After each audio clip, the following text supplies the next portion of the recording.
Hello, World J Bob, the video game slob, coming back at ya with a follow-up video from my most popular video that is my least popular video. So some of y'all hated that I was buying up little Sampsons, and that's fine. And there were some interesting comments on that. I'm all about the comments and these kind of things. That's fine with me. But I just wanted to do some explanation, some myth busting, and some updates on that video. So probably the most salient comment I saw is, I hope this game goes back down to $100. And so do I. That would be great. If it was $100, I would buy every copy that I could find. And so the situation is with that, that if this was $100, I would buy 10, 12 copies that are up on eBay, and no more would exist anymore. It's simple economics, and that's the thing. I'd own the entire population that's out there on the market if it was $100, and so it'll never get to $100, and that's the problem.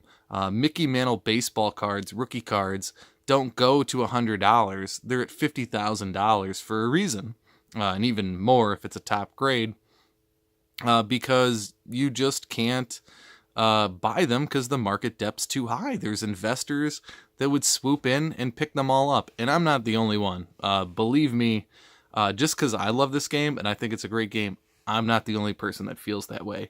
But even if I was, I would prop the market up myself. There's just not that much market velocity, not that much fluidity in the little Sampson market, and so that's myth number one, that it's ever going to go down to that price. Even if they made good quality fakes, I mean, they do make fakes to this day. It's just not going to happen. They're not going to be able to fake it to this level, especially with these old games.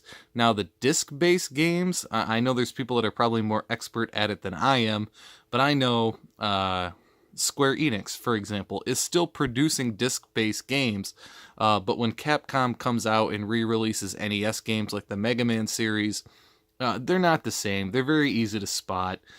Mickey Mantle reprints, Topps, Bowman, whoever, printed many Mickey Mantle reprint cards a number of times, and nobody collects those. So, that's not really a threat. That's not really where we're at with things. And so, that's kind of the situation. The other, comment or suggestion to me, and thanks for those comments, is that I'm some kind of jerk or pretty boy or rich guy or something like that. I'm none of those things. If you watch the rest of the channel, you see how hard I grind. I make anything from $5 on transactions to free games on transactions to maybe just getting a game very cheap or that kind of thing. So, no, I don't have a lot of money. I'm not rich. I don't do this out of anything like that. But when you have money and you put it in your hobby and you work hard and you get that extra in your bank account, well, what do you want to do with it? A lot of people will want to go after the best game, their favorite game, the most classic game, the most iconic thing. If you're talking about Magic the Gathering, maybe you're talking about Black Lotuses or the Power 9 or, those kind of situations. So, whatever it is, those are what collectors kind of gravitate toward. And so, it's no different with me. I'm sure I know there are collectors that I know that are businessmen that make many more times than I do. I'm just surprised none of them are out there talking about what they buy up. It's very different in this industry. You look at Wall Street or whatever, it's very out in the open about what people are buying up and investing in. It's very secretive on this level. And so, you just saw, if you've been paying attention, and let's flip this over for point 3, $100,000 sale of a very, specific Super Mario Brothers, sealed. I don't want to get into all the details in this video. I'm not a pop culture current video game trends channel, but you could get into that. You can understand what exactly is going on there. And so, when people are buying in with that kind of money at this high a level, just think about what somebody putting $100,000 in Little Sampson, probably the preeminent game that people want to complete their set, or for the Nintendo, which is at this point and will be going forward sort of the preeminent set. And so a lot of people said, well, I shouldn't say a lot of people, but some people commented, this will be just like the Atari 2600. People won't care about the NES anymore. And maybe that's true, but I have a buddy who just got to verify an incredibly rare 2600 game. That game is still 4 and 5 figures. So to think that the Atari 2600 market is dead and the ultra rare, ultra exclusive games have passed on, unfortunately, you're dead wrong. Those games still command very high values, and they're still very well sought after. And so I don't think this will be any different. And if you've played this game, if you had the opportunity, and I hope you have, to play Little Sampson and really look at it and appreciate it, you'll understand that the sprites, the animation, the quality of this game is on another level entirely compared to any of the Atari 2600 games. But there are some great ones. I own Halo 2600. Fantastic game, very high quality. They're doing some amazing things on the 2600 now, but I'm talking about going back to Air Raid. I can't think of the name. Is it Birthday Surprise, or the game that they only have 1 or 2 copies of? Extraterrestrial, Red River Crossing. These kind of games. These are very low quality. Nobody wants to play these games, to be honest with you.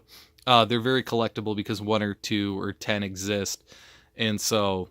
That's why people are going after them. And so these are not only collectible because you can actually get an NES set, but because the game quality is just so high. And if you played this game, you understand.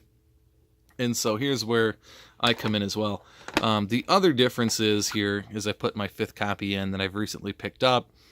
And you can see this one's not perfect either. It's got some damage down there. That's fine with me. As I said, I like to get them in this condition because I pay bare bones price for them, and that's fine. I got this actually at the lowest price I've ever got it.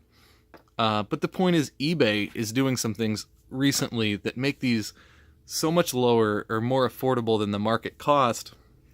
And so the point spread between what people are sort of buying them for on eBay and what the market value is very nice.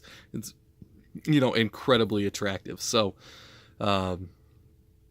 that really helps the market liquidity out because the buyers get more, the sellers get more, bang for their buck, that kind of thing. So, I don't know. To me, I'm going to keep picking them up, keep posting them cheap on eBay.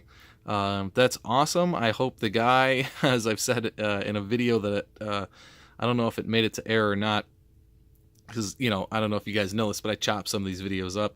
But there was a guy that kept listing a bunch of fake Little Sampsons, garnering bids, and it kept dragging down the market price because a lot of people would see that, thought, oh, it's going very cheap, and they'd post it, so it made opportunities for me to pick these up. And so that's great. I hope that person continues to do that, drags down that market price, because people aren't paying that price. Yeah, but it makes people think they are, and it gives you great opportunities if you're on the buying end. And so I appreciated the comments on the last one, even if it was negative, even if they're thumbs down, just to give you an opportunity to understand that if you have a game that you like, many games have been subject to buyouts. We haven't seen it lately. I think the fall of cryptocurrency is to blame for that. I think there's a lot of uncertainty in the markets right now, vis-a-vis an incoming potential recession in the United States economy, this and that. But there are a lot of people that have a lot of money out there. And if you're making 6 figures, 7 figures a year, dropping some change here and there is not that big of a deal on a Little Sampson.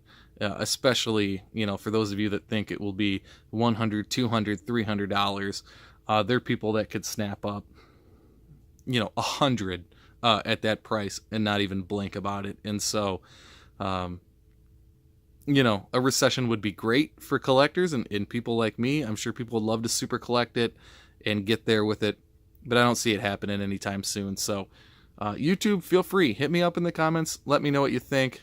I'm out.